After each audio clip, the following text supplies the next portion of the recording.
apologies for our absence. We had some technical difficulties in Johannesburg, and there we have got Cara, the magnificent leopardess. So it's great to have you all with us. I hope you're all enjoying yourselves, and I must just quickly greet 88-year-old Granny Barb in Lone Hill. Hello, Granny Barb. I know that you've been watching for a long time and enjoying these gorgeous sightings with us, and I hope you're enjoying this. And my apologies for being absent for the last little while. Our apologies.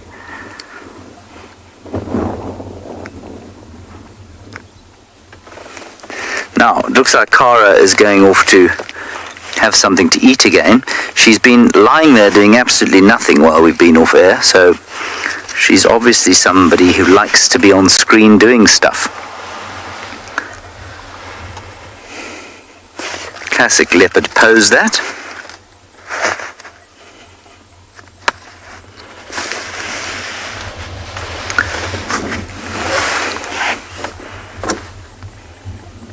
Now remember, I don't know how much out of the TV show we came, but please do talk to us. #WildEarth on Twitter. Otherwise, you can use the chat stream on YouTube or Twitch, or if you're a youngster, kids questions at wildearth.tv.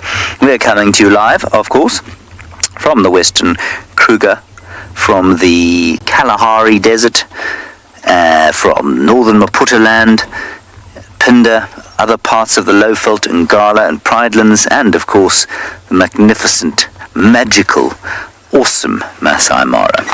We're going to carry on now and see if we can re-find Cara. I would normally react probably quite as on move, but I know that she's got 2 kills in this area, and so I'm not particularly worried that she's about to disappear. It's not to say that she won't. Let's see if we can find her again.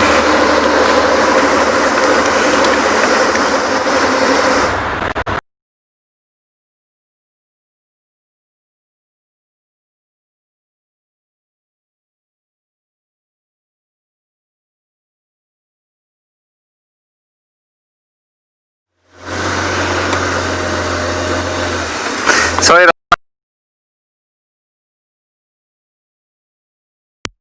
as soon as I can, with David Gumberg and Isaac Otish, 2 veterans, absolute masters of that area, are waiting to take you on safari.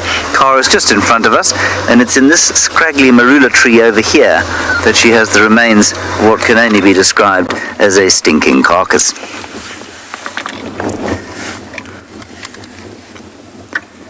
Now don't lie down there.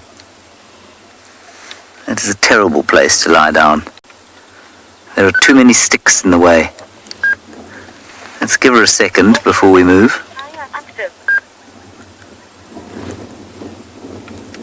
There we are. Good girl. Come on. Up you go. There's sort of one rotting limb left in this tree. Now she's walking away from it. No, coming back towards it. There we go.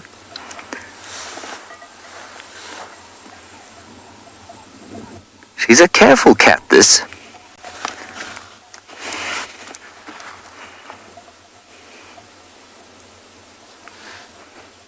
Let's just move a little bit closer, because I think that if she does go up the tree, we're going to be unsighted by a great plethora of sticks.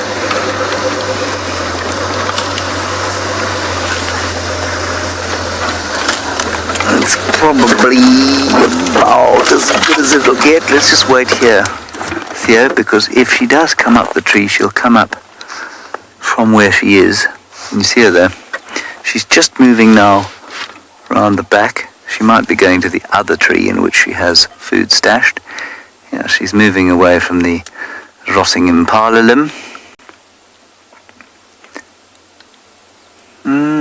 I'll just show you the delicious... Oh, is she? Yes, she is. She turned towards it and then turned away. Look nice, Theo. You feeling hungry? Not so much. No. Okay, let's carry on. She's carried on that way. towards the tree in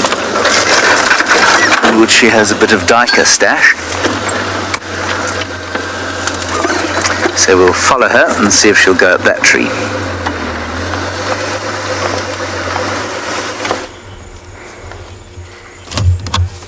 I hope Cara goes up a tree and settles for James, because she's a busy, busy bee.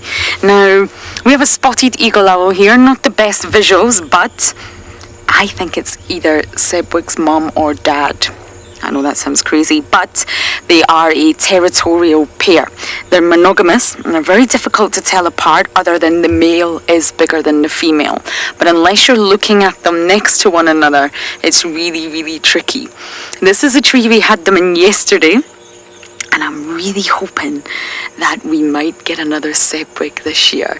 We watched this spotted eagle owl chick grow up from a tiny fuzzy ball of grey fur into the most magnificent spotted eagle owl.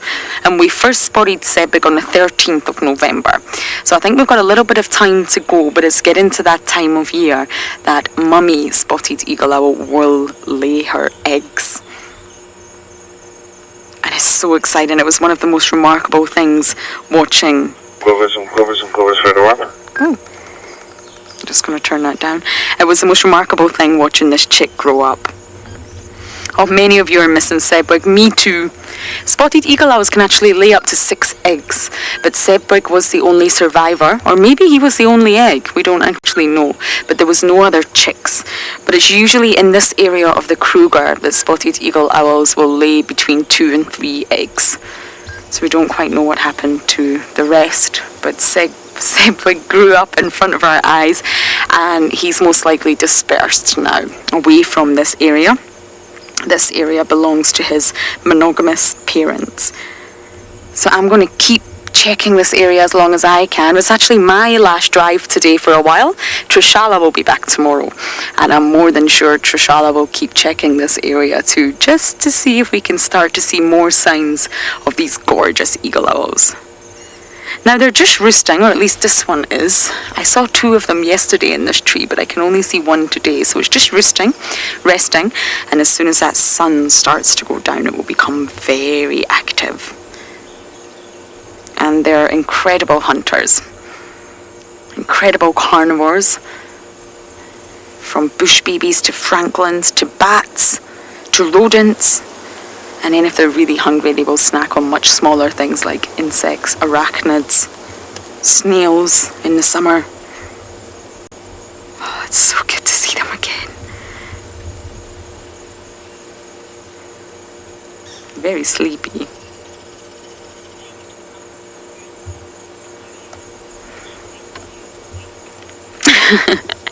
Many of you saying we need to ask the parents, where's Sebwig? What college has he gone to? Where is he gone? Is he going to come back? Sebwig got too many of us. I remember the day we found him, actually. It was really, really special. And I think we all learned, every single one of us, including, well, the team here and all you watching at home, we learned a lot about spotted eagle owls, that's for sure.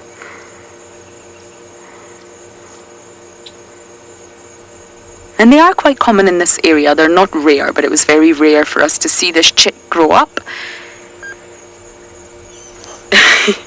And it's very rare for us to see a spotted eagle owl become so habituated. It was just really familiar with our vehicle, and Sebwig became quite a character. We watched him take his first flight. We watched him discover that he had legs and talons for the first time. We watched him make his first call. Oh, I'm getting all nostalgic. Almost a year ago now. Now, they're said to be the most common long-eared owl in the area. They've got these ear tufts. I'm not sure if you can really see them from here, but that makes them sort of really obvious that it's an eagle owl. And they're the most common one in this area. You do get lots of other owls that do have the ear tufts. The Cape eagle owl, not found in this area, also has them. And even Ethiopia has their own endemic species, the Abyssinian long-eared owl. Look how camouflage they are. If you really don't know what you're looking for, spotted eagle, yeah, there you go. It's very difficult to see them. I'm sure the other one's somewhere.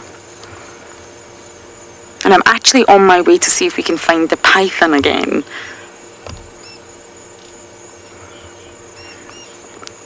Jenna, you're asking how often will a spotted eagle owl lay eggs? It's normally annually once they sort of reach, well, once they become sexually active, it's normally annually that they will lay eggs. And it was just last year, 2019, that we had Sebwig.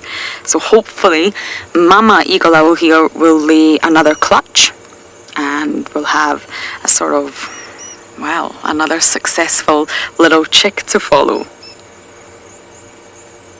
They say with spotted eagle owls, they lay larger clutches when the food is more plentiful.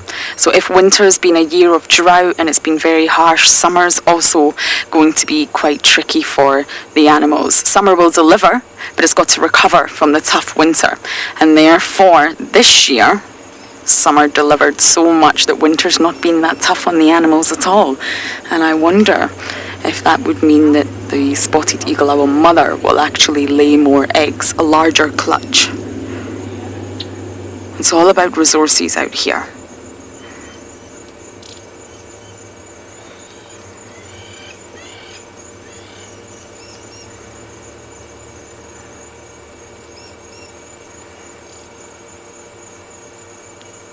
So lovely. The Mowati is one of my favourite places in the reserve to be. We had to leave Tandy, I'm afraid. It's a very busy sighting, but hopefully once it calms down we'll go back and get another view of her and hopefully the cub.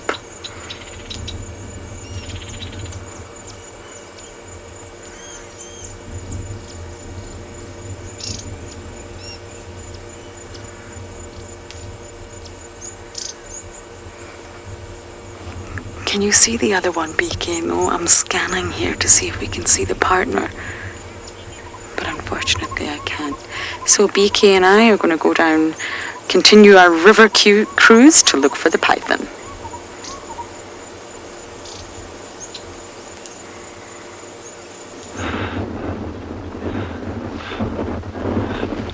Guys, we've got something super exciting. I don't know if it's going to work, but we're going to try.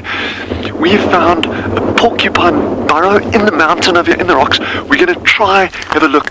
Dave is not going to bring the camera to me. He's going to look in this hole. Let's see if we can get these. Super, super, super exciting. Let's try. Right in there. Try get in there. Try get in there. There. You got it. Porcupine, guys. Porcupine. We got a porcupine in a burrow. Porcupine in a burrow.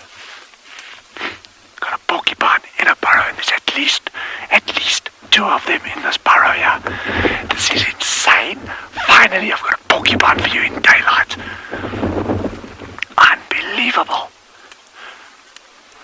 Yes, I can't believe we've got this. This was purely by accident. When I was walking over the top of the mountain, I found this completely by accident. This is insane. I'm so happy about this. So this isn't the entrance, actually. This isn't the entrance. The entrance is behind us. It comes in underneath the rocks. But we'll show you that just now. But I just wanted to give you an idea from the top, because it's the only way we'll be able to see these animals. How awesome is that? So there's at least 2 porcupines in here, but actually probably a lot more. Oh my goodness, I can't believe this, eh? Yes, and our signal was so bad there, I was worried we wouldn't even be able to get this. Oh my goodness, you can see the coals moving there. Yeah, I said there's at least 2, and I think it's actually a whole lot more. Oh, fantastic. Porcupine at last. But the nice thing, at least I know where these ones are now. So we can actually return to these intermittently if we have to. And I didn't even know, it just shows all my time on this reserve. I didn't even know that this existed, this hole in the rocks here. With these porcupines living there, plus all those stone tools on the top there. So it just shows how much there's still to discover, even on a reserve that you think you know fairly well. Man, see how long those feeler calls are? The ones that are sticking out, and then you got those very short, sharp, thick ones.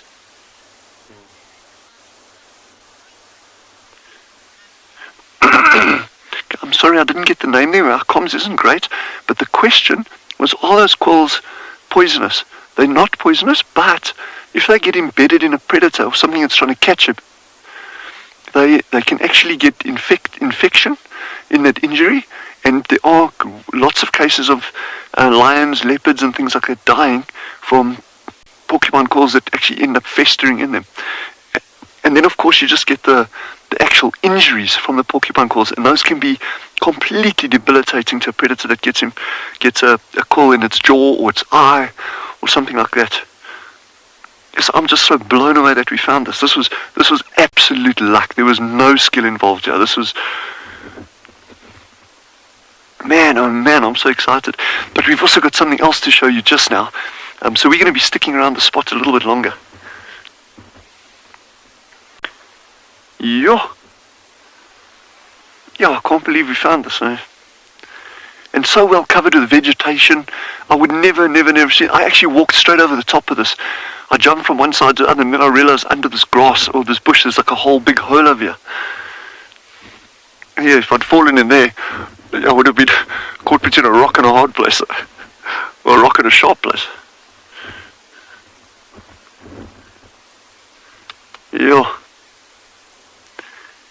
Yeah, this was just so lucky. Oh, goodness. I think let's... Here we have got our little leopard. She's moved a little bit further into the shade. And I think it's still worth staying with her, because she does have 2 kills.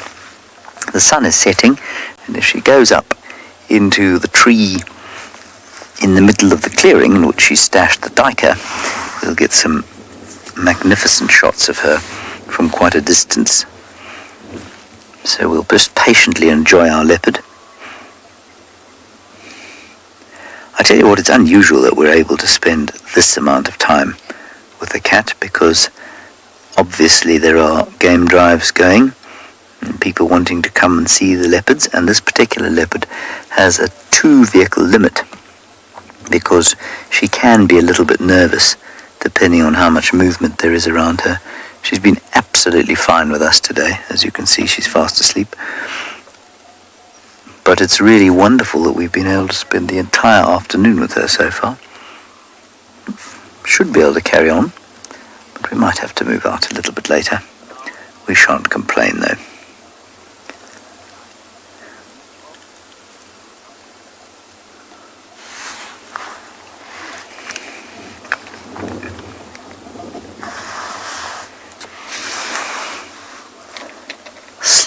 Sleepy Cara.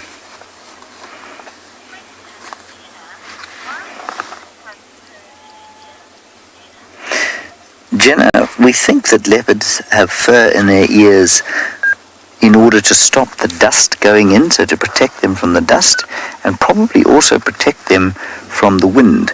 So a little bit like a fluff on a microphone. It allows the sound in but protects the sensitive parts of the ear from the wind. And so it probably acts as a filter that allows them to hear much more effectively. I don't know if the same argument can be made for human hair growth, which in my case has started. The hairs have migrated off my head and are now starting to grow in exuberant patches in my ears. I don't think it's for the same reason, however.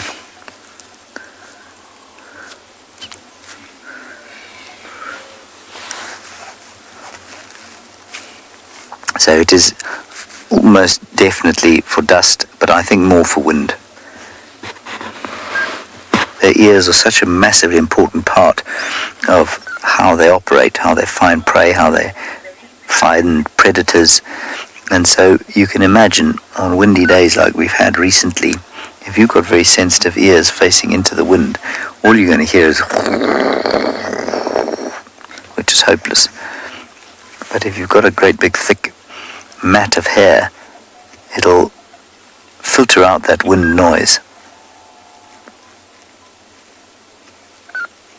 To a certain extent, of course.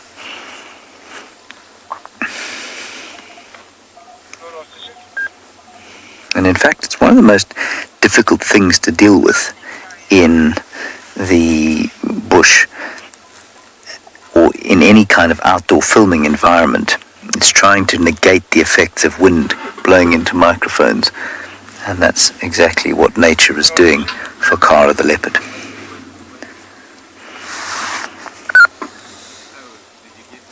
Hello, April.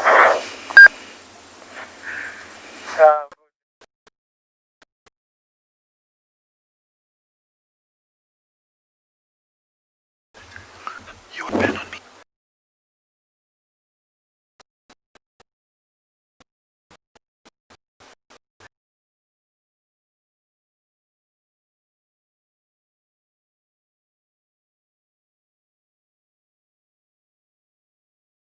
You can see the back treatment, if you will, helps him get rid of ticks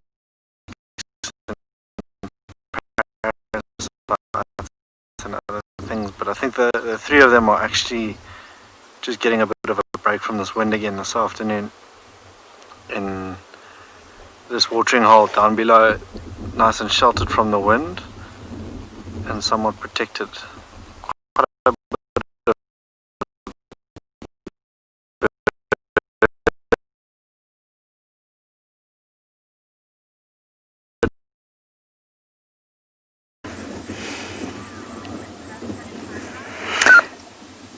We're here, don't worry, sorry about that.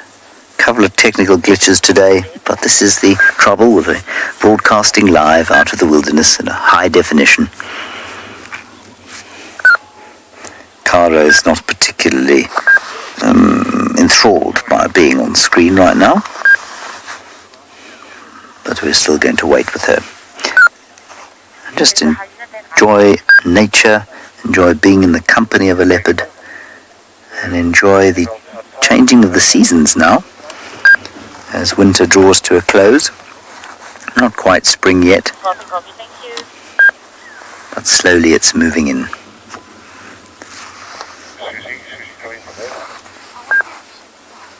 Hi, Dad. Yeah, not much besides the Sunday that was on the side this morning. Was very better. Not much happened.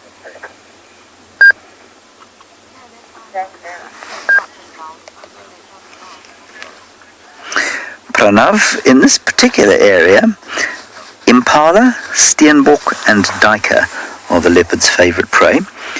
And we say favourite because those are the things that we see them eating most frequently. For duiker and impala probably more than steenbok, although they'll happily eat a steenbok. But I suspect also, Pranav, that they eat a lot of scrub hares, and that because scrub hares are small, we just don't see them eating them.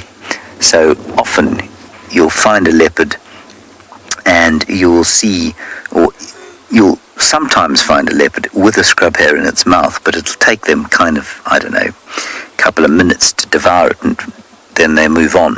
And so you don't often see them with scrub hares. But I do think that there are so many scrub hares around, and leopards are so good at hunting that they eat a lot of them. And we discovered the same thing with wild dogs, you know. Until I saw it with my own eyes, I wouldn't have believed that scrub hares made up such a large proportion of wild dog meals. But when we started watching wild dogs from the air with a drone, you found that members of the pack on the hunt would regularly flush a little scrub hare, eat it almost in less than half a minute, and then move on and carry on hunting. So I think the fact that there are so many scrub hares around means that they provide quite a lot of food to quite a few predators without us necessarily noticing.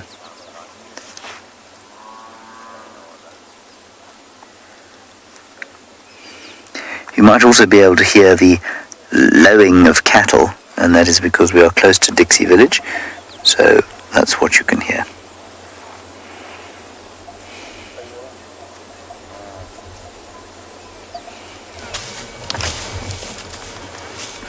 We have the most incredible bull elephant in front of us that's in must. Now, how do I know he's in must? 3 reasons. He's streaming from from his temporal gland on the side of his head. I can smell him. That sort of old, leathery, elephant dung, honey, sweet smell. It's very difficult to explain, but I love it. And he's also dribbling from his penis. And we call this leaky penis, which I know sounds very bizarre, but he's leaving his urine everywhere for the females to pick up on. Now I know it's not the greatest view, the sun is right behind him, but I've made the decision that I don't want to reposition.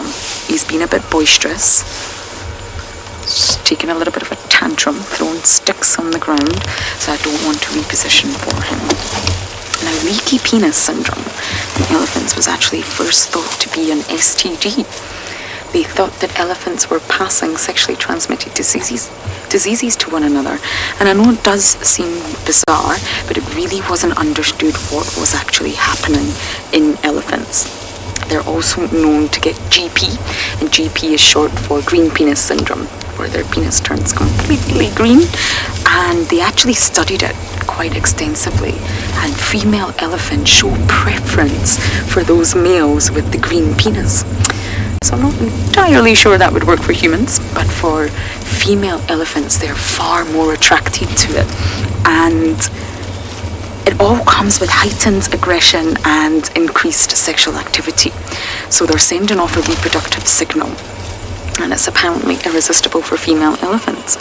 Now, must it was first described way back in, I think, 1975 as a temporary state of madness, almost like rutting in the antelopes. And the word must actually has Persian origins from the word mast, as in M-A-S-T, and it basically means intoxicated, because it was really not understood what is wrong with the elephants, why are they acting like this. And then, of course, it all became clear. It's hormonal. And you can see he's dribbling. He's swollen. He's a big must bull. He's incredible.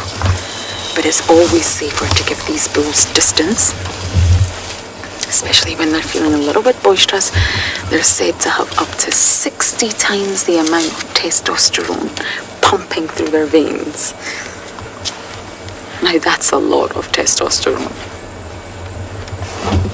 So the females can pick up on olfactory cues from the urine. So wherever the female goes, she will be able to smell a must bull. Yep, he's leaking, see? Immediately when you see that, you know this bull's in must. And I know it's not very pleasant, but it is a really good indicator if you're not sure, because the temporal gland at either side of an elephant's head, females have them too, they can stream from excitement, any sort of emotional reaction. When females maybe get reunited after a long time, or herds get reunited, they'll stream with excitement. So the temporal gland leaking at the side of his head is not the best indicator. They can also leak when they're stressed, if they're anxious, if something's happened, they'll stream from the temporal gland. It is also a sign of must, but looking at a leaky penis is definitely the best one to go by when it comes to trying to gauge, is an elephant in must. And if you have a nose like mine, then you can definitely smell him. So I'm going to sit here and enjoy watching this bull a little while longer.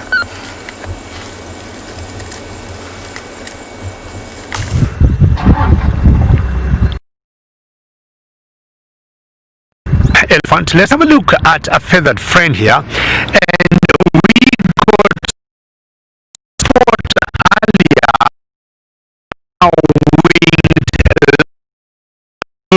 winged because I was just by the Mara River where I was trying to chance and see whether there could be any action there, and the internet kept breaking. And see what we got for you.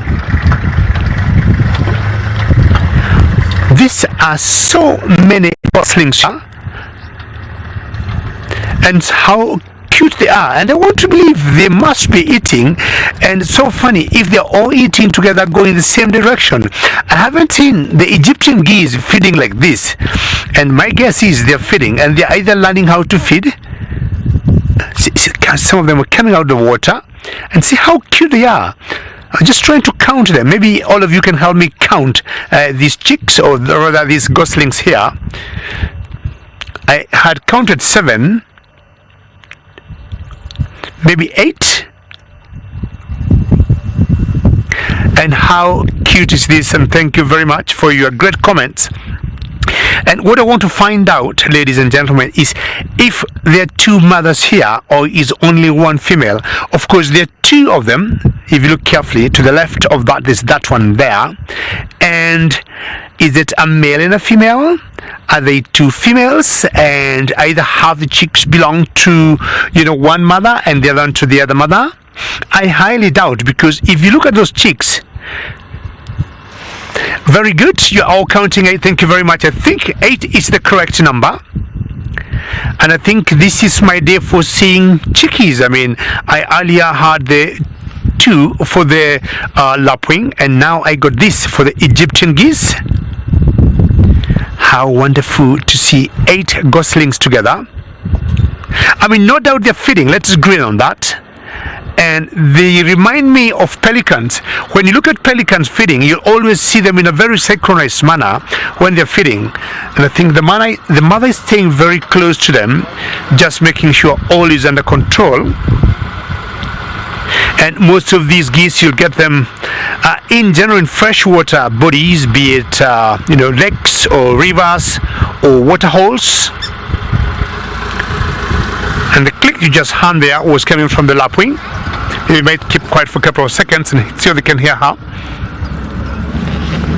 Bungei, not sure they're going to give you too much trouble. And you come back to a lapwing here with her 2 chicks. Now, she just woke up, she just stood up, and the chicks that we had before, they're just there together. And this looks like a small little kindergarten for different birds. The lapwing, the Egyptian geese. So that is one of them, and the 2 of them together there.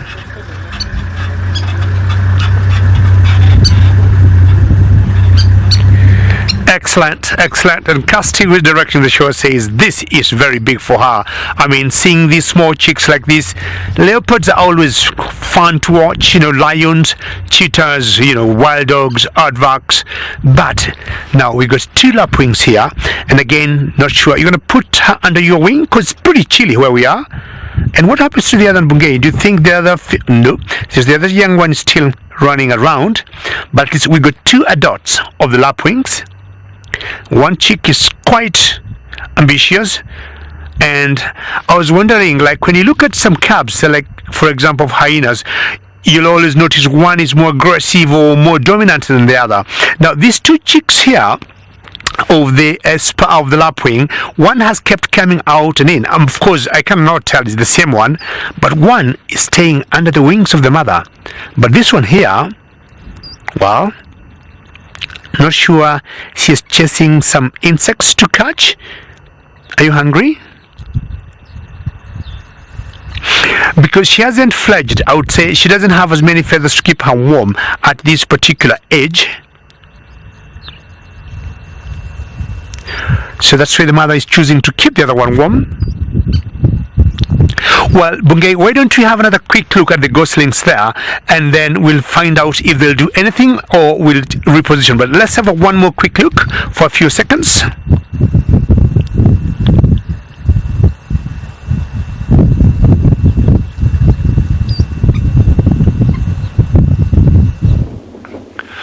So while we were with this porcupine, or porcupines, in this little clump of boulders and that, it was so amazing. David was actually standing on the top to get that footage down, and he said, but hang on, there's something else over here. And look what he found. This is so cool. I'm actually going to go around behind David over there. Gives him a better angle. Look who we've got. Look who we've got. Hello, Boykie. There we go. Nice. That's a rock monitor lizard. Remember you were with us this morning when you got that one in the tree. So this little guy, in fact he's not so little. This guy, I don't know, he's probably just under 1 meter in length. But he's really living up to his name of being a rock monitor because he is so wedged into this gap in the rocks here. And they can sleep they can stay in places like this right through the winter. until temperatures start warming up, and then they'll start moving again and foraging. This guy will almost certainly come out in warmer weather, like that other one was doing, getting a bit of sun on that tree. This one will do exactly the same amongst these rocks over here. But I would guess it's probably unlikely that it would actually be going out foraging. You know, if something like happened to walk across the front of his nose, he'd probably grab it. But typically, they'd wait for the warmer summer months, and then they'd actually become active foragers, and they'll go for anything. They'll go for rodents, they'll go for other snakes. Pretty much, I've seen them eating insects, so pretty much anything that they can catch, they'll go for. But I'm absolutely just amazed that it was touch and go about what we'd actually, if we'd even have a signal up here this afternoon. And then we've got beautiful porcupines, fantastic rock monitor, and this is all in, I don't know, 10 square meters, maybe 15 square meters. And speaking of reptiles, there's evidence of other reptiles here as well. If you look on these rocks over here, you'll see all these white and brown droppings along the rock. These are geckos. Some of you may know geckos. They're frequently nocturnal. They're these very soft, squishy, plasticky looking little reptiles, and they actually inhabit these deep cracks in the rocks, and they only come out at night to start hunting prey. In fact, even in daylight hours, if it's warm enough and they're in these recesses, they'll probably be a little bit active as well, but typically nocturnal. It just blows my mind, in such a small area, the diversity that you got of species, and it just shows, don't take anything for granted.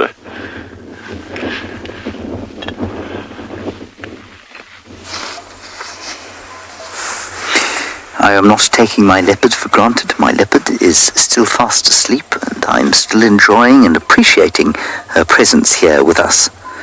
She has become more comatose since last you saw us,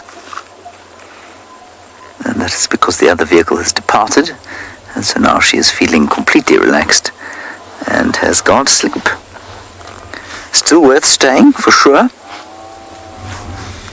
because, well, she may well go up a tree and give us a display. She's obviously had a very tiring day of doing not a great deal and eating quite a lot. I think what's quite interesting, though, is that her belly doesn't seem to be particularly full. I don't know how much she's eaten today. You can see it's fullish, but she's not panting at all. Many of you will have seen predators after they've had a big meal going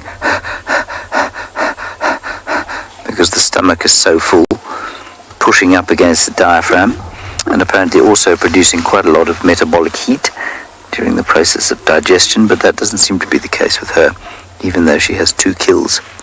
She's obviously a fairly dainty eater.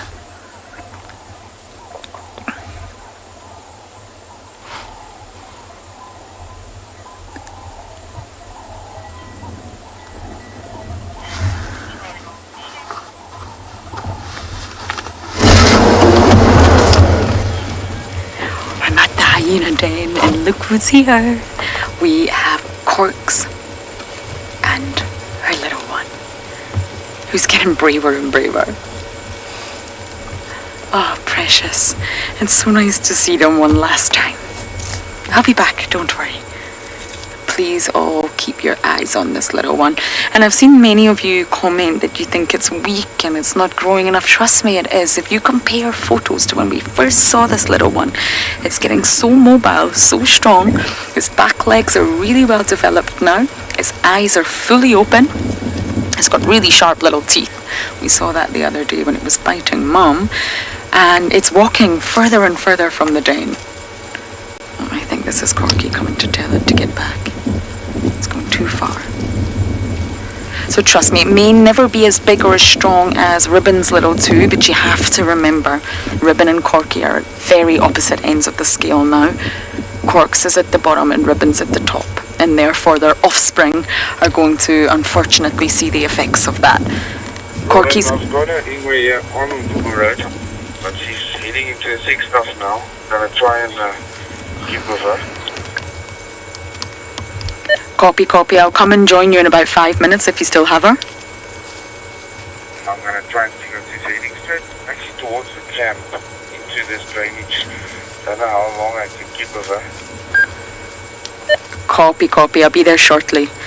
There's another leopard in the property, really not too far from where we are right now. I'm going to guess Kalamba, but I don't actually know. So if any of you are watching that damn cam, keep your eyes peeled because I believe she's heading that way. So yes, Cork's offspring will never have the advantages that ribbons now have. And you will see that. The differences will be visible.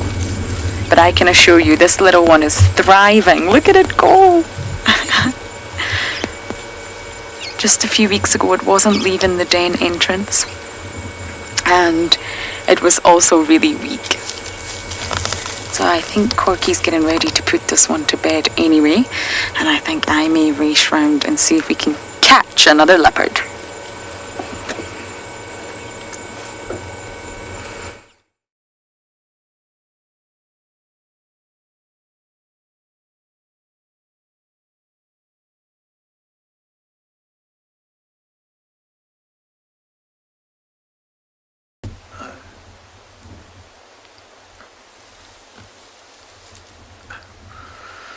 Also straight back to bed. Welcome back to NB on Panda, where for a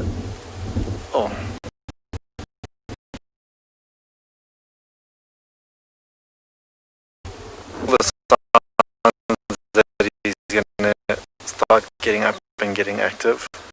Well, this is the most we've seen out of him all afternoon. He's been lying flat on his back in that food coma.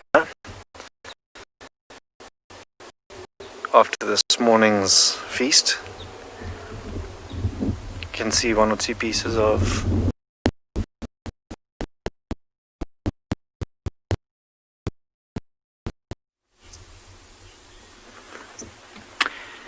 Good afternoon and welcome to And Beyond Ngala, where we are looking at a relaxed afternoon and a family of zebras that's just started moving into the clearings to start and feed. My name is Yapi, and behind the camera we have Gerrit, and we have been looking all afternoon to see if we can find anything, but it's been a little bit quiet. So we've decided to make our way back towards this scene on the bank of the river. The tall trees in the background is a Timbavati. And we were lucky enough to catch these zebras as they were moving away from the riverbed. And they have moved into the plains where they're probably going to stick around to feed until the sun goes down. And that one over there that we're looking at now, that looks like the male or the stallion of this group. A nice long tail.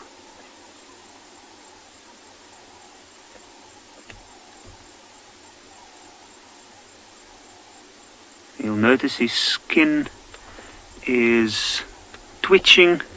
Some very, very nice backlighting coming off from that beautiful sun that will set and not too long from now. And there you see the rest of them. You see there's two young ones in between them. Looks like actually it looks like two mothers, two young ones, and then the one male.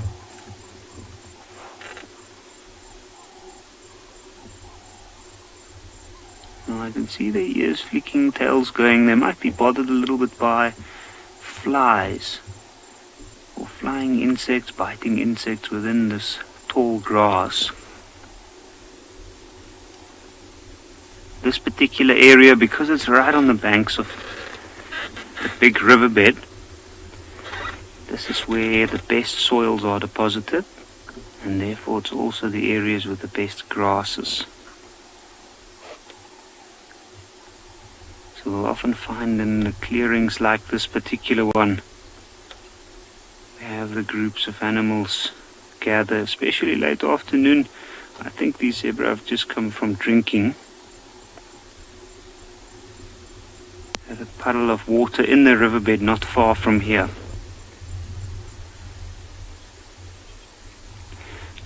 notice as they continue to feed, every now and again some of them will have their head up. And they're also starting to listen out, have a look around and see if this area is safe to maybe settle for the night.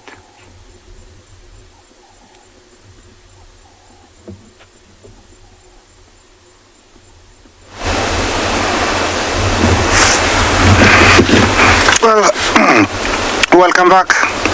Gremlins haven't left us. They are following me everywhere, but thank you that you've been there. We found more of the Wino females and one cub that it's my first time to see it. I haven't seen them for quite a while. She's to the left. We're going to be showing you, she's somewhere there in the grass. There we go.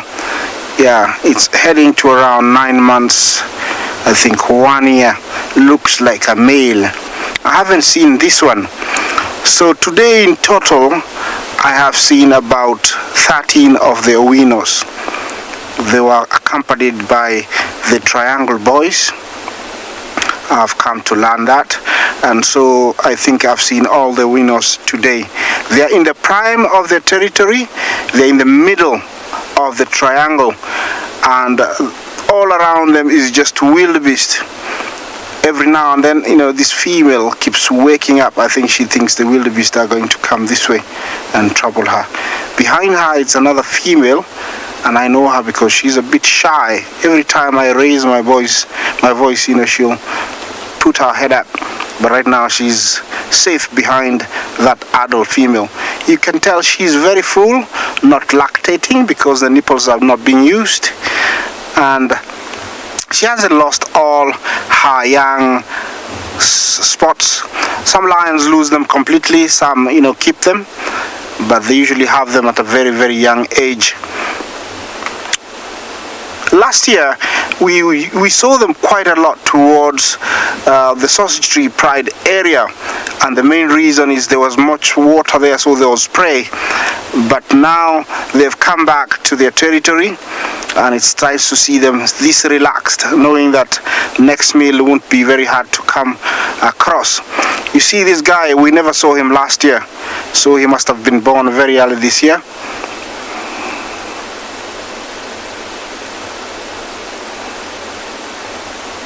Come, you asked me about Scarface. Is alive? Yes, he's alive and kicking.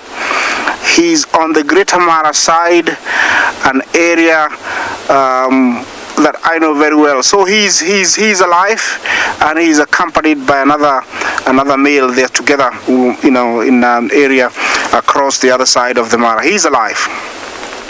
I'm sure, you know, you're asking that because you know that he's very old and he's full of character with his car. Yes, he's doing very, very, very well. Don't you worry. You will hear it all across the world if he does leave us, of which I'm not hoping very soon. It will be nice to share him with you in the next coming months if possible. Yeah, I was talking about this young guy. I wonder how many were born, because I never saw this young lioness when it was young, and I don't know how many they were born, and I don't know which female, which is the mom. But slowly, as we are back, we'll be able to investigate more and tell you more, so that we can catch up with what we lost within, you know, the last 1 year. They're a bit sleepy. It's very chilly here, so I'm gonna stay with them, and I hope, you know, try and keep myself warm.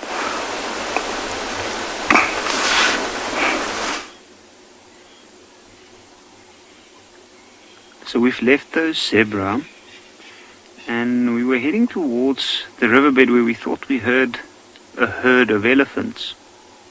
And then we came across this blue vervet monkey. Have a look at that amazing balance. Delicate branches that it's moving on. They're busy feeding off the flowers of the knobthorn. Now what is even more amazing about this amazing feat of agility is the fact that it is within a tree with very, very sharp hooked thorns. And what I find amazing is the way they hold on to those branches, the way they maneuver in between those thorns without getting hooked. You can see it looks like they're feeding off the nodes of the new flowering parts of the tree.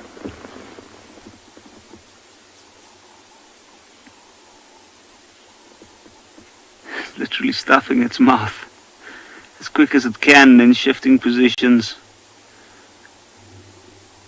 Notice it's looking around the whole time, and as it's moving it just throws its tail over and keep it out towards the back to balance itself.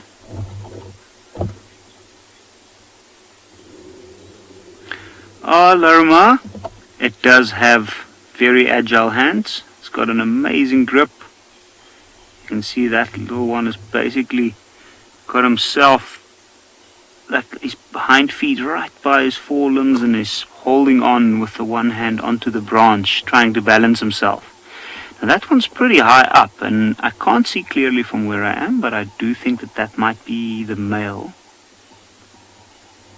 And you'll usually find that the males are often the ones sitting up higher than the rest of the troop, where they scout out for any possible danger.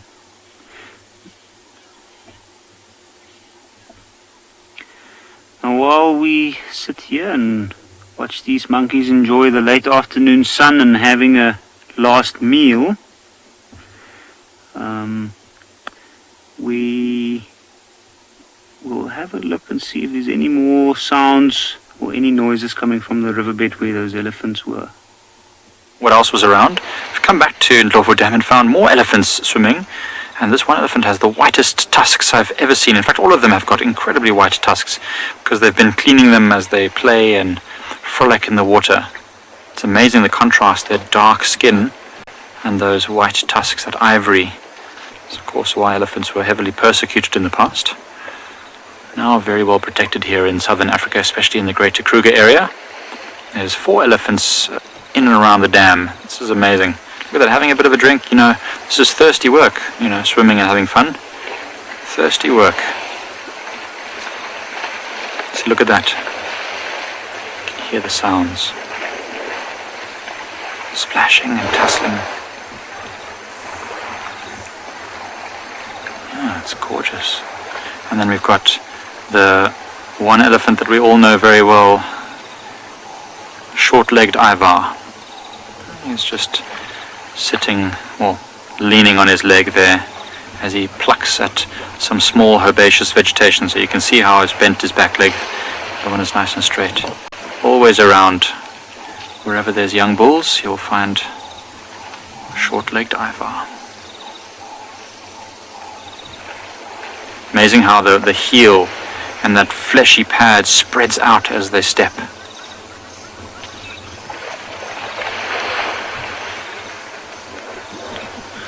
Surely, I completely agree with you. Elephants are one of those few animals that you can watch all day without ever finding a moment where there's nothing that's interesting you about them.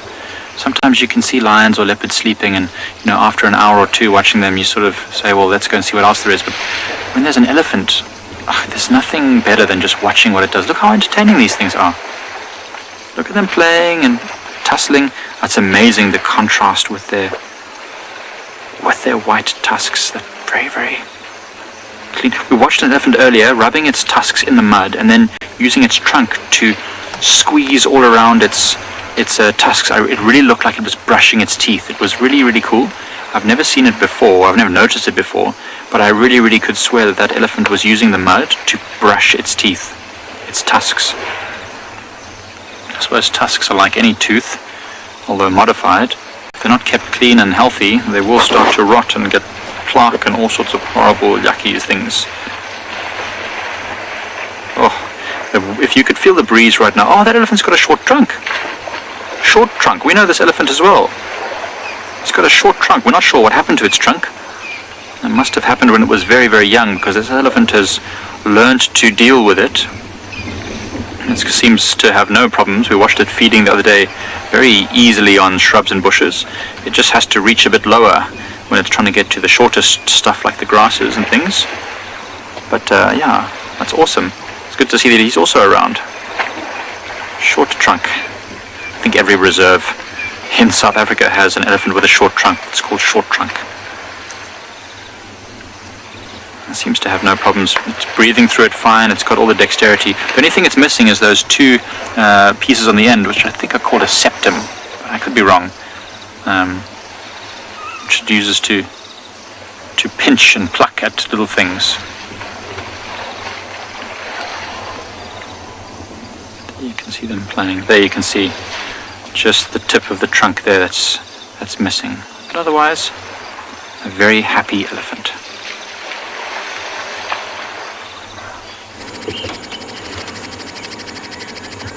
We've got Princess Tlalamba, everyone. What an action-packed drive. I thought she was going to head towards Galagopan, but she's not. She's walking along the drainage, scent marking. Haven't heard her saw yet. Tail up, look, white flag. She comes in peace. Okay, BK, are you ready to try and follow? Asmi had 3 generations today. Queen Chandi, Princess Tlalamba, and the son. And that's what the monkeys were alarm calling at. Oh, monkeys don't like leopards, and leopards don't like monkeys. Now, I am slightly confused, I must say, about the reports this morning of mating leopards.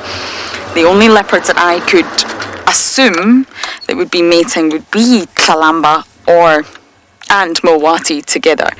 Now, she's completely alone here. There's no Mowati on her tail, so I'm not entirely sure what was really reported last night. Something went on, but was it mating leopards? I'm not sure. Oh, thank you, Princess. That makes life a lot easier for BK and I.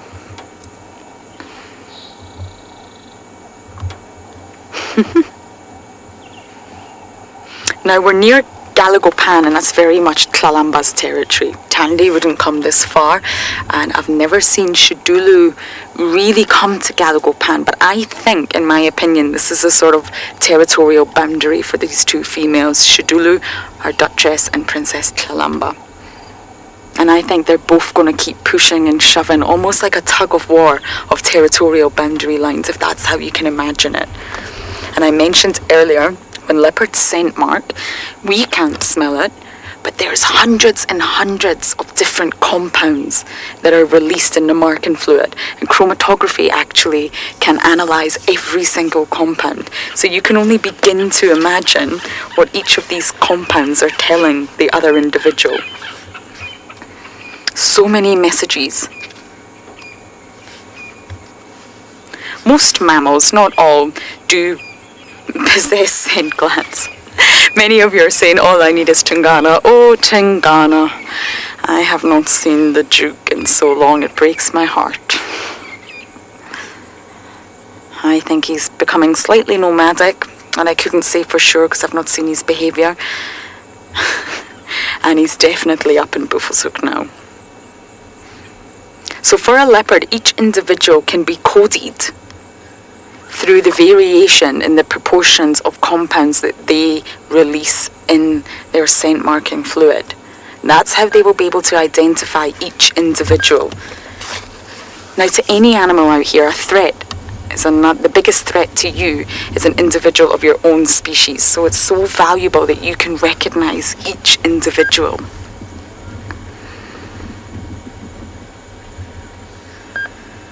She's scent marking. See, she's rubbing her cheeks and she's spraying the marking fluid. This is territorial behaviour. Fantastic. Okay, I'm going to do my very best, everyone, and follow the princess.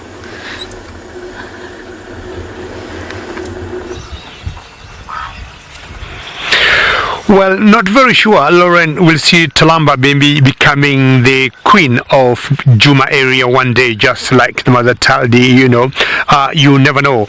Ladies and gentlemen, today I thought it's my day to do birding. I haven't done so many mammals today. I have been doing birds and birds. We started with those 2 chicks of the lapwings, then we saw the goslings, and just look what we got for you there. All that tree is colored white, and if you look carefully, there are like 3 or so different species of birds there. Isn't that beautiful? And I'm very happy that you're enjoying today. And I was telling Bungay is the gentleman behind the camera today. Let's do birding today. Let's forget about the mammals for once. Let's not do even elephants or any cats. We saw some lions from a distance, but I thought since we just came back from home, let's try and warm up with the birds first, and then we start going to the big mammals as days come by. Now, earlier you helped me count.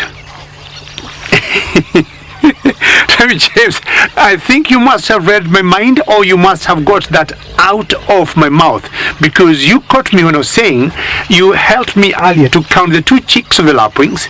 You helped me count the 8 goslings, and I wanted to ask all of you to help me count. I mean, let's be honest, how many birds we have here? I think you can see better than me, but I'll give you an idea. We've got 3 species of birds here.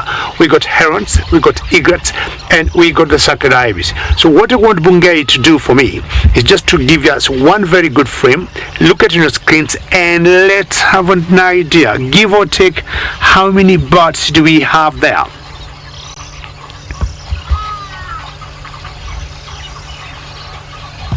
Ian, you counted 40. Not bad, Ian, but Ian, I would beg to disagree, and you know you're my friend, but allow me to disagree with you, Ian, because if you take, say, the first ones on the right, that alone is just 40, and that's the smaller group. Move to the left, and you see there's a bigger group there, maybe twice the number, the ones on the right. I'm not sure whether cast we can hear how they're chipping and having the party there.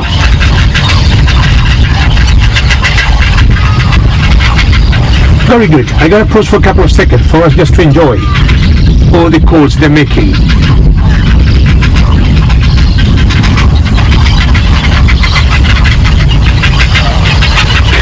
Now, I would say all these birds here are here for 2 reasons. Maybe either for breeding reasons, one, or they got a lot of food to eat, because they must have a common reason to see egrets together, sacred ibis together, the herons together. There must be a commonality that has brought them where they are.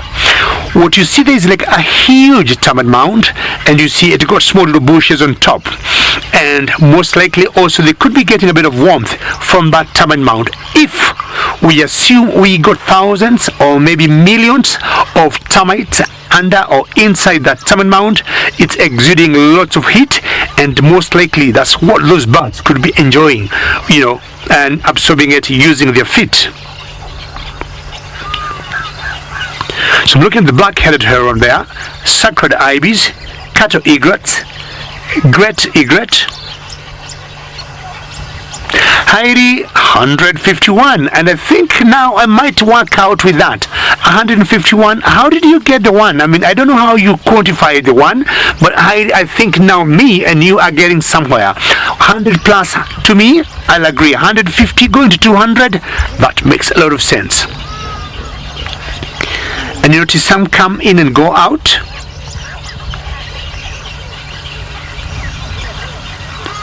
James Richard, very good to hear your voice, and how have you been?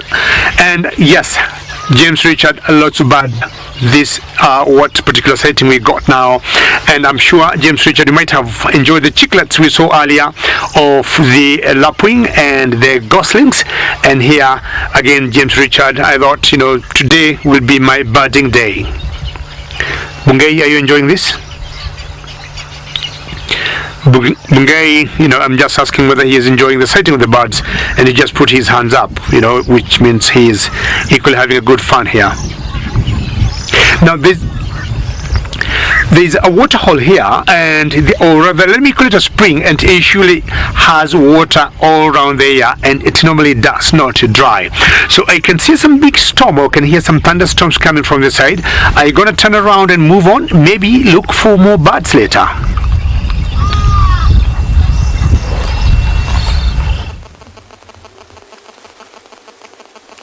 Welcome back to Ambient Pind, everybody, where we've managed to catch up with those 3 white rhino that we saw a little bit earlier at that watering hole, who have made their way now up to a lovely open grassland to feed this afternoon. Into the evening, the sun has set and the temperatures started to drop, but you can see now a little bit better how they've all caked themselves in mud like we spoke about earlier. All with their heads down, but again, ears working overtime, just having a listen around. Every time we shuffle, have a look at that one on the right now. Very sort of tentative as it grazes this afternoon. Those ears, its back even looks wet still from that mud from the watering hole. As a game viewer drove past us a little bit earlier on, it sort of reared up to attention and stormed off in the direction of the game viewer, but then hurried back to Mom, who also then got a little bit startled, but now quite relaxed. Heads down, very peaceful. There's a giraffe. If we go, that I've just seen in picture, a little bit higher up in the distance. You can just sort of semi-make it out there. But the wind, luckily now, is starting to die down. But interestingly enough, you can see which way the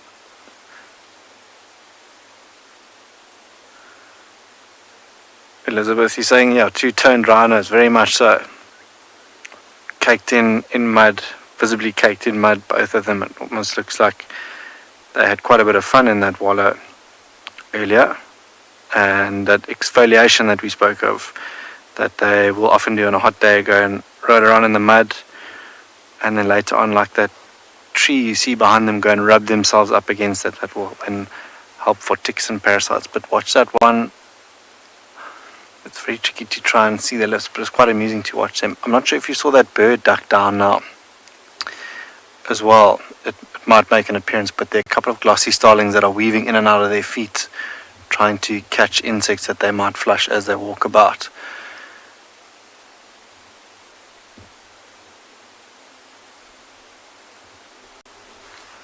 Every so often as well, we hear these faint squeaks from these rhino this afternoon. It might be quite tricky for you to hear at home, but that's them communicating with one another. You got a bit of war paint, this one along his face as well. There's one of those glossy starlings that popped up.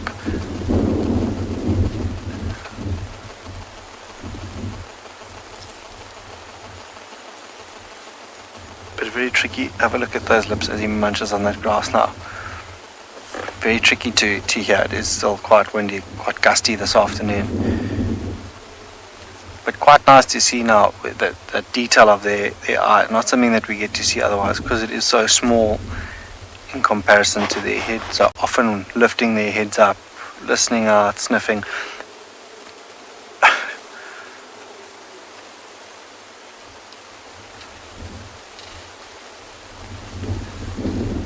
Michael, you're asking if these rhinos have been dehorned.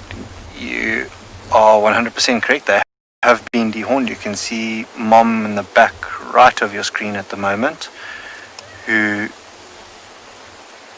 has been dehorned in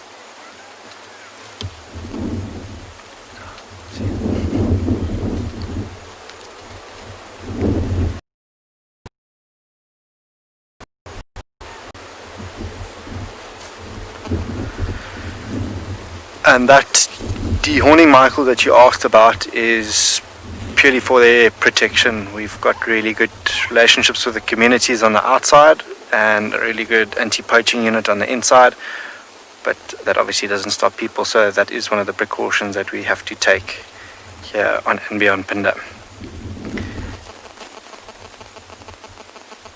I'm sorry it is so windy, because you can either hear them munching or every now and again that squeaking. If you've heard that before, if you've been on safari, but yeah, it's something that's actually quite amusing to listen to, and not quite the sound that you'd think a rhino would make.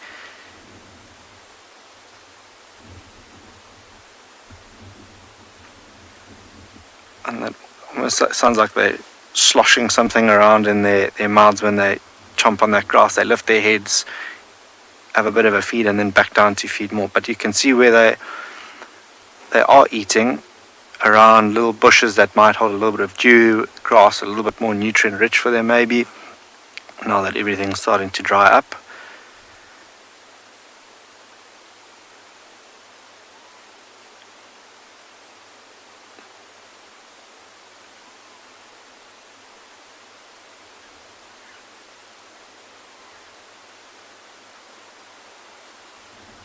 kept quiet there now, sorry, because again you can hear that, I can hear that squeaking. I'm not sure if because of the wind, I might just leave the three of them in peace this afternoon to carry on browsing into the evening, and we'll set on out and see if we can't find any other nocturnal animals.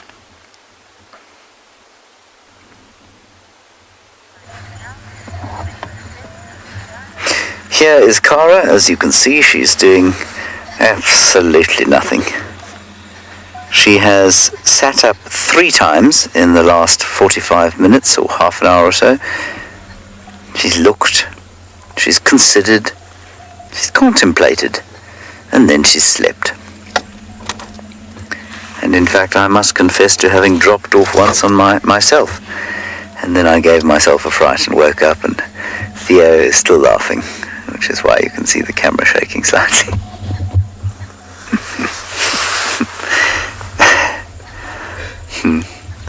I had a bad dream. Anyway, we watched a good sunset, contemplated life, read my bird book, listened to the evening sounds of Dixie Village, which are actually extremely pleasant in these rural villages. The cows going home, the old chicken clucking, and all interspersed with beautiful sounds and smells of the wilderness.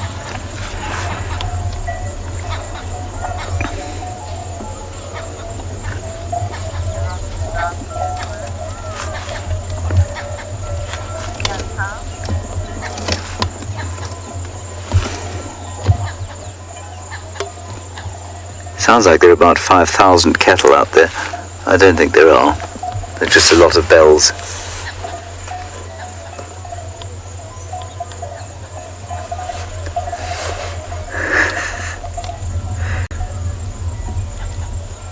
If you could convince everybody in the community to tune their bells to a certain tone.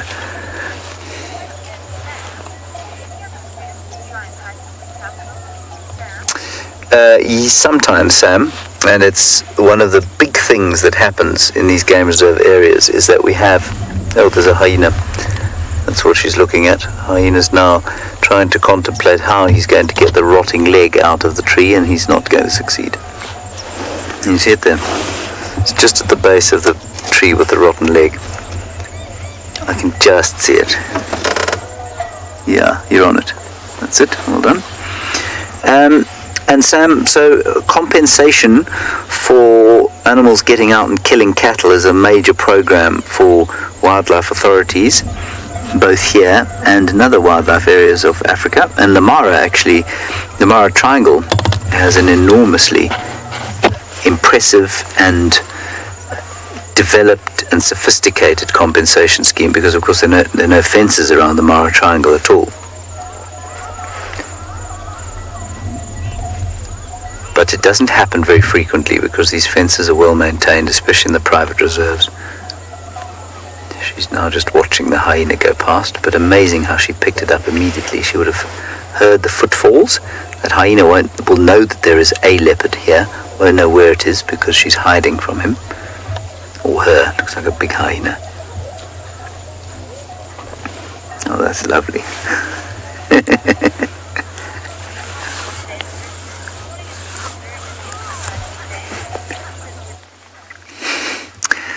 James Richard, I know, I'm sorry. It was just so relaxing, so beautiful, so peaceful here that, as you say, Tristan would never fall asleep in a leopard sighting. We can check that with him. I'll ask him if it's ever happened to him. It was very brief. I mean, the leopard was asleep. Birds were asleep. The sun was in my face. It's just lovely. At least I didn't wake myself by snoring. Because then Theodore would have died of a heart attack. He'd have laughed so hard. Now the hyena is also going to sleep. It's obviously something about this area.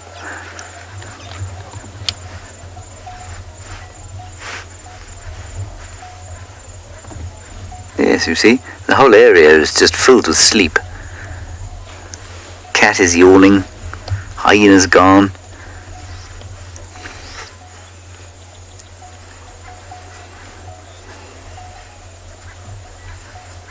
I did fall asleep once in a leopard sighting with guests at Ngala. It was a very hot day and I had had almost no sleep because they were guests who like to have parties a lot.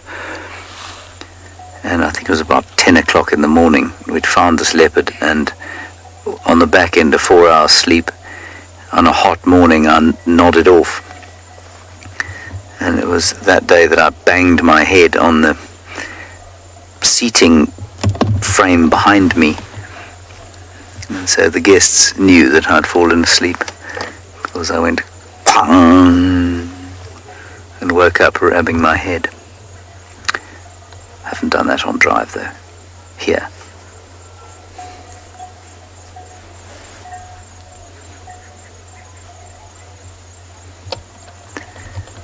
I must say she's totally relaxed now, and it interests me that she's got this kind of strange character in so much as she's not as relaxed as her mother, or not as relaxed as most leopards of this area, but if there's not too much movement around her, she's absolutely fine.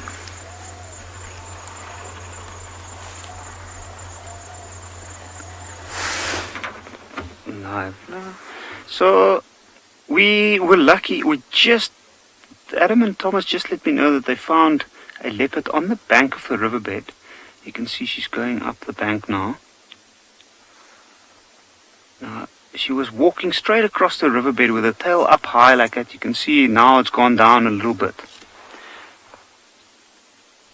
And from what I can see, you can see she's walking up against a tree, lifted her tail, so she's marking. And now she's just disappeared. I think we're going to loop around to see if we might get another view of her. We're going to loop back towards the crossing and then head up on the bank. Now, she's literally just woken up as we got to her, and I think that this is the part of the evening where she's going to start her patrol. And in this particular area, look for a possible prey species, maybe the impalas that's up on the banks, or one of the small grey duikers in this area, which is a tiny little antelope.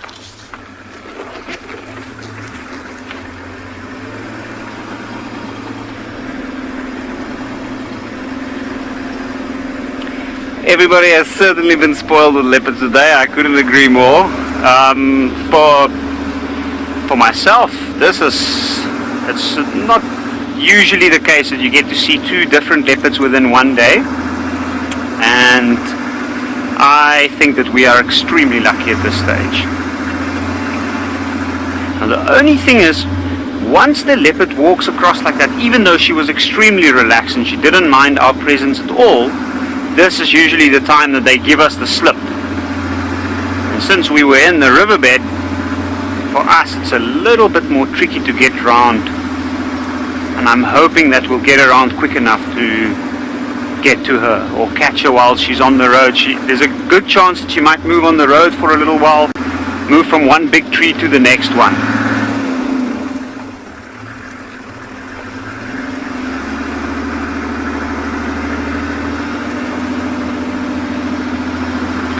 So myself and Gerrit's just gonna try and catch up with her, and hopefully we'll get to find her again.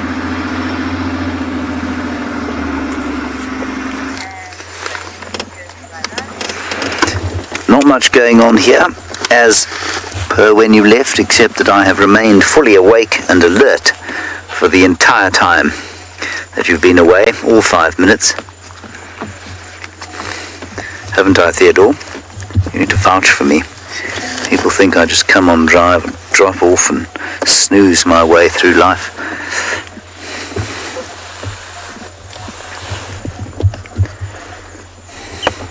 I tell you what, let's shifty slightly forward. Let's change things up a little bit. Especially as she's relaxed quite nicely for us.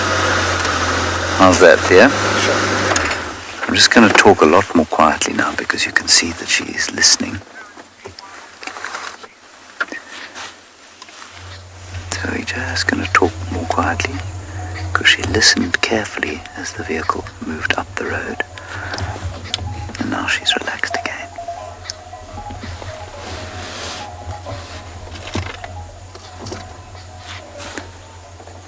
Just watching her friend, Mr. Hyena. Thank you, Roberta. You're proud of me for staying awake. I am proud of myself, Roberta. The strains that I place upon my person for your benefit are manifold. And, well, I'm always grateful when you notice the sacrifices I make and the hardships I face. I've sat with this leopard all afternoon. It's been tough. Exhausting.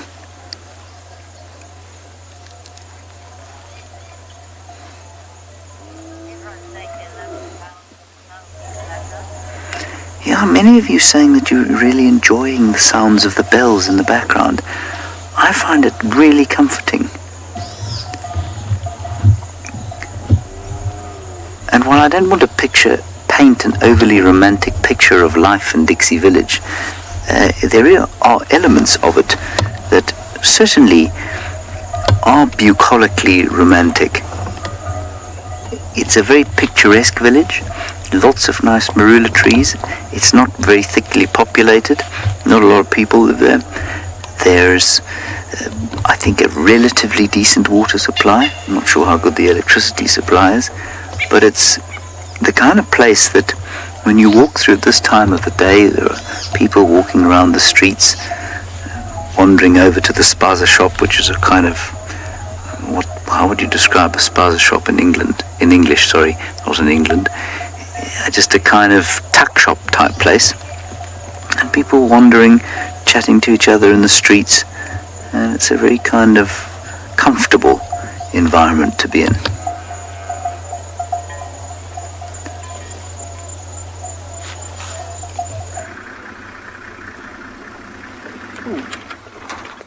And we just managed to catch up with her again. She actually surprised us a little bit. She very sneakily moved up on the bank and then across the road.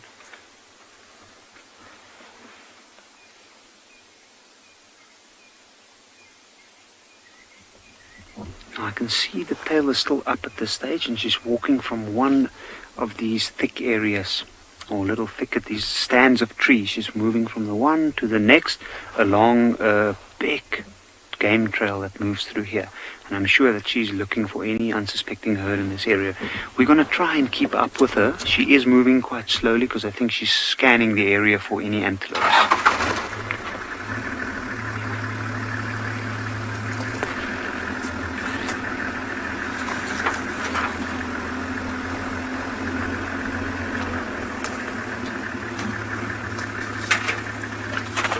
Jackie, that is an extremely good question. How far away can leopards hear? Now, I am not entirely sure, but they are capable of hearing minute sounds within the tall grass, things as small as mice. I've watched leopards sit in one spot and listen out and try and catch some mice, and they often are successful. Now,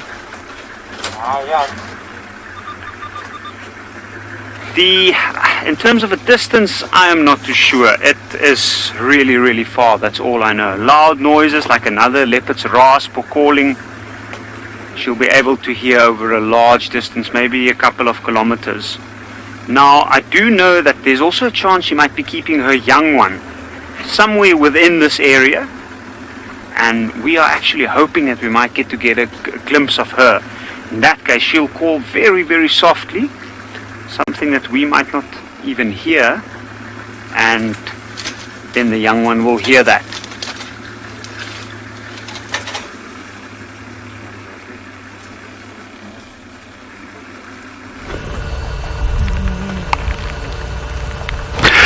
Well, I thought I said too soon. Today I'll only be doing birds and biting, nothing else. But I've surprised myself a pleasant surprise, if I could call it, by seeing a mammal, and we got a spotted hyena. And I'm sure Lauren has spoiled all of you with the Juma clan hyenas, but this is one of ourselves in the Mara, and I do not know what clan she comes from. Where did you go now? She said to duck, but at least we had her for a couple of seconds. Let's see if she's going to come out, and most likely, let me just back up a little bit, if you allow me, Bungay. And if you back out a little bit like that, she's just crossing the road. Very sneaky guy. Well, she's not willing to be photographed. Well, we have seen what we could. Don't worry, Bungay. Well done. And that's one of our hyenas here in the Mara. Let me see if we turn this way, if we could. It's not bad to see a Mara hyena. If Bungay, you look there, not the best angle I'm giving you, but you can see her running there. But yes, Mara hyena, we have been seeing lots of them in Juma, and I'm sure Lauren has been doing a wonderful job. There she goes, running.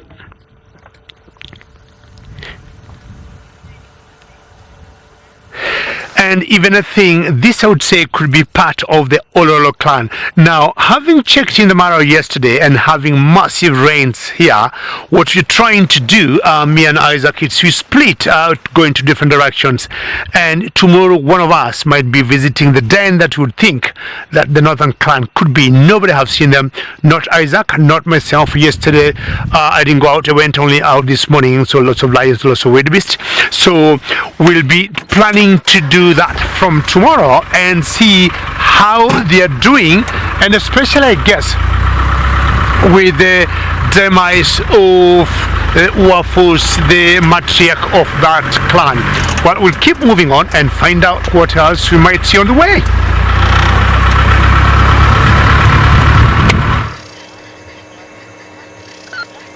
Oh, David, how I miss you.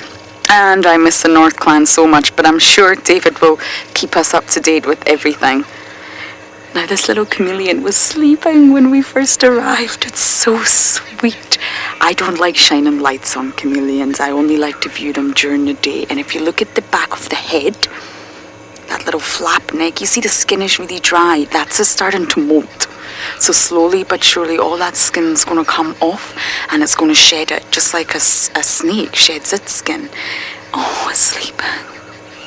Oh. It melts my heart. And if you look at the way it's holding on to this stalk or this twig, they actually have 5 toes. And they have a prominent claw on each toe, which allows them to grip. But they arrange their toes in such a way that 3 oppose the other 2. So it's like 3 and 2 on one hand, if you like, and that's how they're able to grasp so well. And of the flat-necked chameleons, the males are said to have a spur, which is like a small projection on the back of the hind leg, but it's really difficult to sex, and it's also difficult to spot. I wouldn't always rely on that little spur to sex your chameleon. We see you, yes. Look at those eyes. Built on top of turrets, with the ability to scan 180 degrees. So that's 360 in total, 180 from each. And there's only a really, really small minor blind spot when something comes very close to the chameleon's face. And that brain inside that head is dealing with 2 very different images on either side and processing them. Now, science is not entirely sure how it works, but they think the brain switches from each eye a few seconds each. So let's have a look at what's happening on the left eye for a few seconds, and then switch to the right eye for a few seconds. Then left, then right. And somehow that reptilian brain is able to compute what is going on. Incredible vision, far better than humans, and this makes them excellent hunters. Tim, you're asking how often do chameleons reproduce. I'm not actually sure how often. I think it's annually.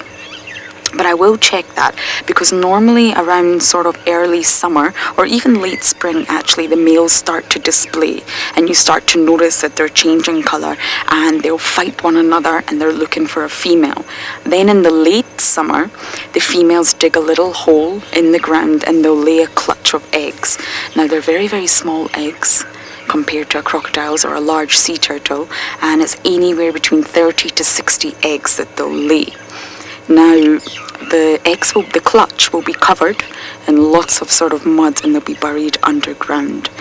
They can incubate for almost a year. That's a really long time, almost a year. And they're said to hatch the following summer. So I'm sure it's annually that the female can lay a clutch of eggs, but I will check that for you. And they position the eggs very, very carefully underground. The eggs will hatch based on environmental cues, hatching time. I'm sorry, are we keeping you awake, little one? I think we might be.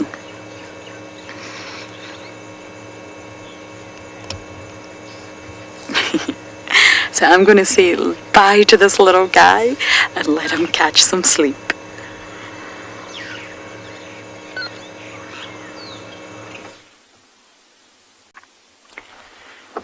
And we've managed to catch up with her again. Just look how prominent that white tail is. It's lower down, but it's still up. She's walking through a clearing, which means that she will be visible. But she knows that it's getting darker, so if she does see something, she can quickly put the tail down and then move into stalk mode. Now the interesting thing is, she's been moving all along a game trail, and this game trail heads straight towards where the nearest water is, which is also where the young male leopard has been the last 3 days with a carcass, which we suspect he's stolen from her. It looks like she's sniffing something there. I wonder what that could be.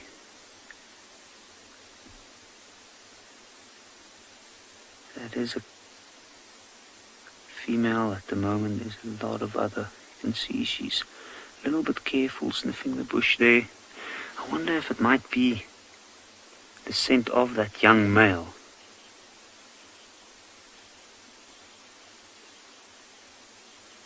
And once she heads and once we can't see her anymore, she's going to dip down into the riverbed. Susan, thank goodness for the infrared. I agree with you. Otherwise it would be very, very tricky. This is the time of the evening when for us the light's getting dimmer and dimmer, since we need the sunlight and the colors that we see because of the sunlight during daytime. At nighttime for us it's very tricky.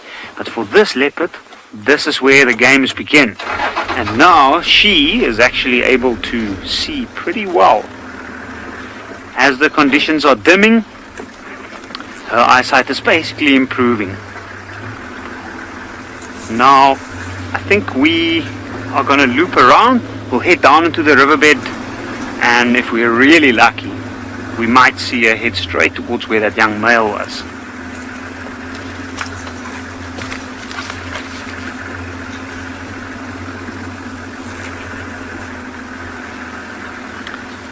Myself and Gerrit's gonna head straight down towards that watering hole and see if we can find her down there again.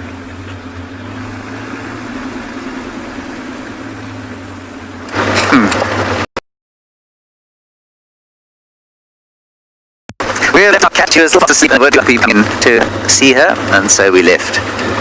And we're on our way back towards Djuma, past One-Eyed Pan, which is a little waterhole, very productive little waterhole, on the edge of Simbambili, which is the reserve that we're on now.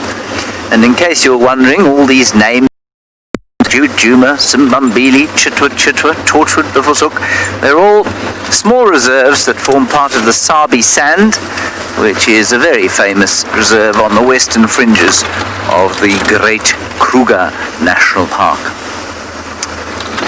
The Greater Kruger National Park, sorry.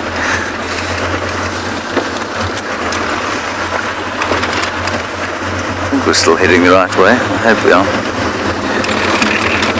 Looks right.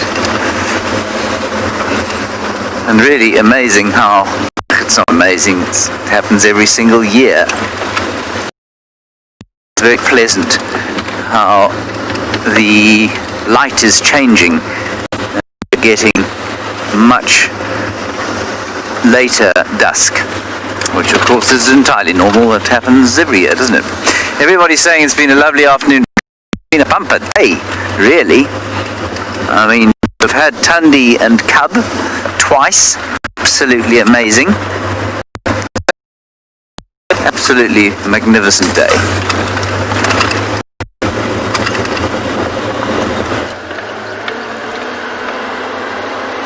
Really has been an amazing drive, and that's just how nature works. Sometimes it'll be quiet for days and then all of a sudden it delivers. I've got to see so many leopards recently. Tiani and Cub, Kara, Tandy, Tlalamba. Oh, it's just been absolutely fantastic. A little bit quiet on the male front, I have to say. I think the male leopard dynamics here really need to change soon. Tingana's, he's definitely gone from Djuma. Mlawati's in, but I feel the dynamics are still to change. So I'm doing one last check around quarantine. I got to say goodbye to my little cubby and even the chameleon. So as I mentioned, Trishala will be back tomorrow, so I'm sure you're all excited to see her, and I will be back in a few weeks. And hopefully the activity in Djuma here keeps going. This is quite normal for winter because the vegetation is not as dense, it's not as thick, water is normally quite scarce. You see a lot of activity. Things become tense between the species here, intra and inter. But there's a lot more water than last year, that's for sure. So I'm sure tensions are not as high, but normally you see, oh, is this our wildebeest?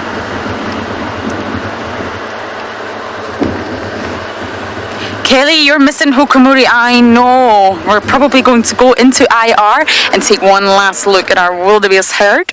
I am also missing Hukumuri, to be completely honest with you. And I think he will come back. I really think he will come back to Djuma, but he's been pushed out for now. I think he really learned his lesson from Mlawati, who's a much bigger leopard. But I think he'll come back. He'll start pushing again.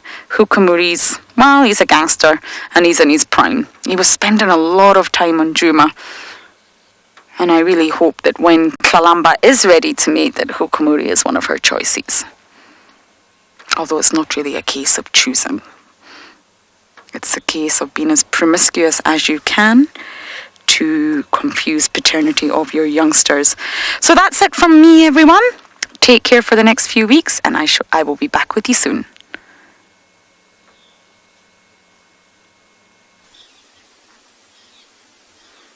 So here we are, back with the same young male leopard we were this morning, and you can see something's just piqued his interest. He looks a little bit more concerned than he was this morning with the spur fowl. Look how full that belly is still, and he's moving back towards the carcass. And the best thing about this is, we've also look, he's marking. You see he's gone to lay down. So he's trying to establish his dominance over this area. Because not far behind us, in the riverbed, we have actually caught up with that female leopard as well. And at this stage, she's just come down into the riverbed. She's sitting dead still and she's watching him at this point. Now this should be really interesting because this guy is, technically speaking, a half-brother of hers. They had the same mother, but they did not have the same father. And even though he was strong enough to be a bully and steal her carcass, she's the one with the experience. And you can see he's really, really concerned. He's watching every move very, very carefully. I can see her still sitting dead still there. And I'm sure she's doing exactly the same. He's got an extremely full belly. You can see he just twisted his head a little bit to the side. Now often why they do that is to try and get a better image of what's happening. But with these cats, they often look for the movement. And the other one knows that when she sits dead still, even though they've got excellent vision in the dark or in low light conditions, she might be difficult to see.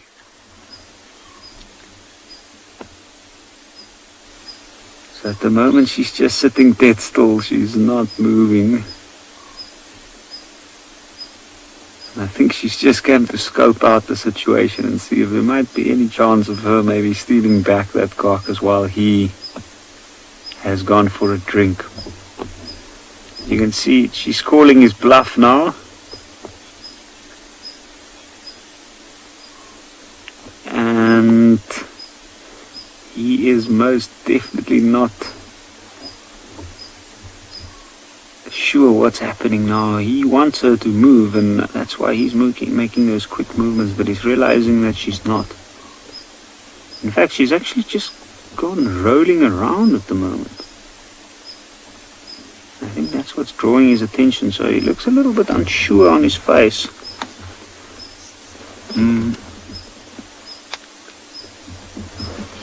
So I think we're going to try see if we can give the viewers a view of her. Because I think she's playing a little bit dumb at the moment. She's trying to be submissive. That is a bit of a tricky situation. I'm just going to move a little bit so we can get a better view.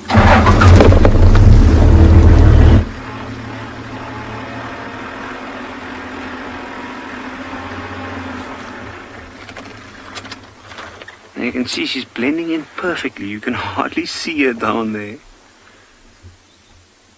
And it looks like she's still got her head up. There you can see the eyes. Look at the tail.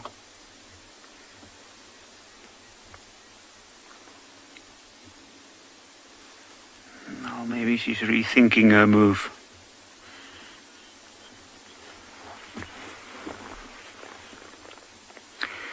So I want to say good evening to all our viewers, and thank you for a fantastic day with lots of action happening. We will hopefully see what's happened tomorrow morning when you join us again on the live safaris.